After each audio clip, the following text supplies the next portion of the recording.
Hey guys, so tonight we're going to go over the ADA, or the Americans with Disability Act of 1990. I see that I've actually gotten 2 viewers on my videos, so thank you. No, I'm just being facetious, but really thank you. I didn't really expect anybody to watch these, so I'm going to take the time to be a little bit more serious in these, in the hopes that if I actually do get more people to view these, these videos will help you just as much as they're helping me learn. So I'm gonna try and keep these broken up in bits and pieces because they're long and there's so much to cover. But with that, I do want to just bullet point on the main things you need to remember, especially for a testing purpose. I mean, there's more information that comes within all of what I'm going to say and will need to be learned. But I definitely want to do a high-level overview that still has bullet points, but it's probably still going to be kind of long because there's just a lot to laws. But they're exciting, and this is going to pertain to the people that you work with, and it might be information that helps down the road save you from getting in your company into a pretty ugly lawsuit. So the one that I want to go over tonight, which is very important, is an extremely important law, there's just no way of getting around it, is the ADA, or the Americans with Disability Act of 1990. Got it? 1990. That's the year I was born. If I could edit videos, I'd put a cute little thing like, I'm 27.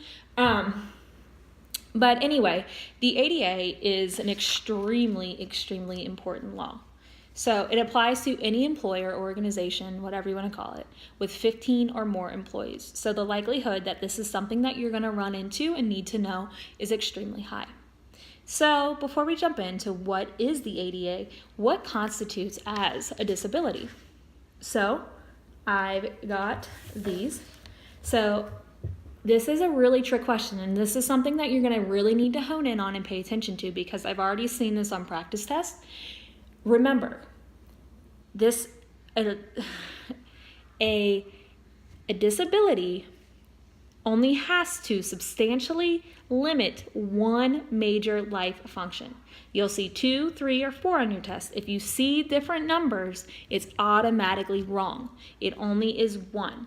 So, employers are required to consider a disabled anyone with a condition that substantially limits but does not significantly restrict a major life activity, whether that be mental or physical. So, just one though, just one thing, okay? Now here's some little nuances here. Glasses are considered the only thing that's not considered a disability because it's just not. You can take contacts, it's corrected. But here we go. Let's go into this a little bit more.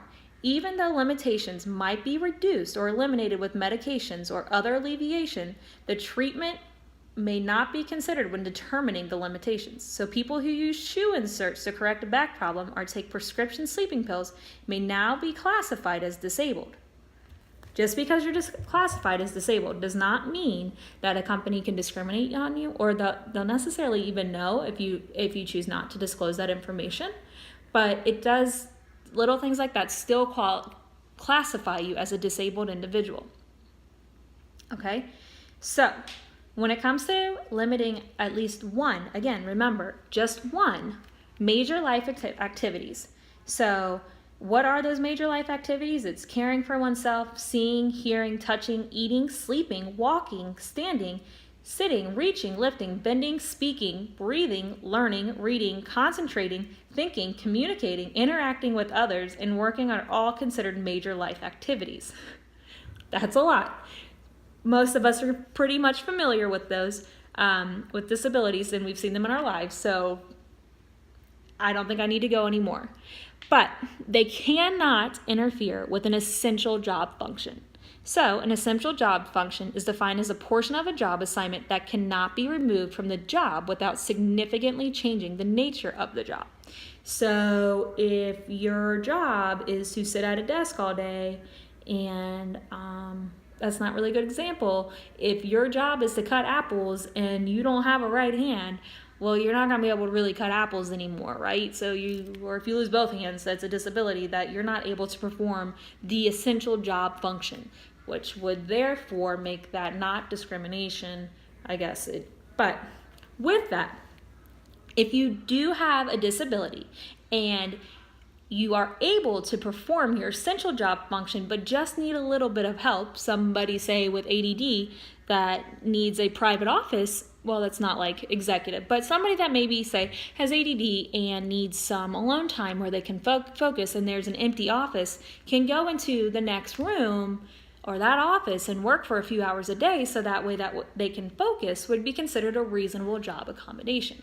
This is statutory, that organizations have to work with an employee to find the reasonable accommodation, unless the accommodation causes undue hardship on the organization.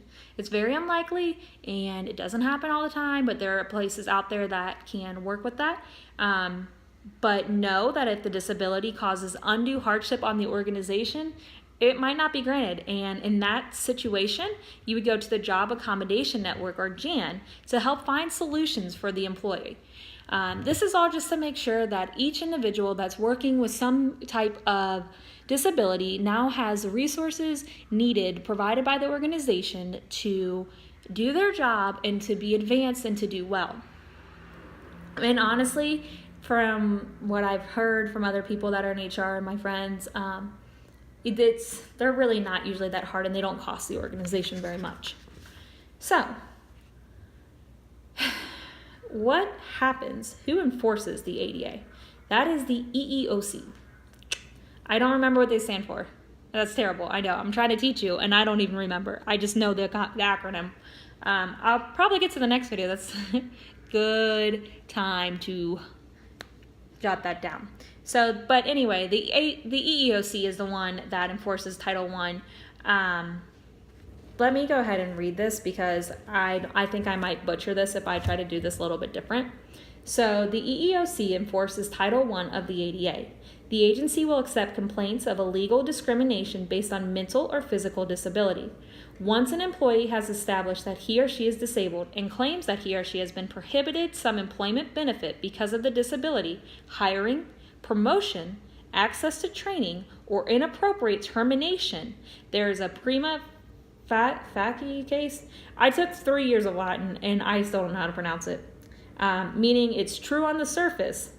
Then the EEOC notifies the employer of the complaints and asks for the employer's response.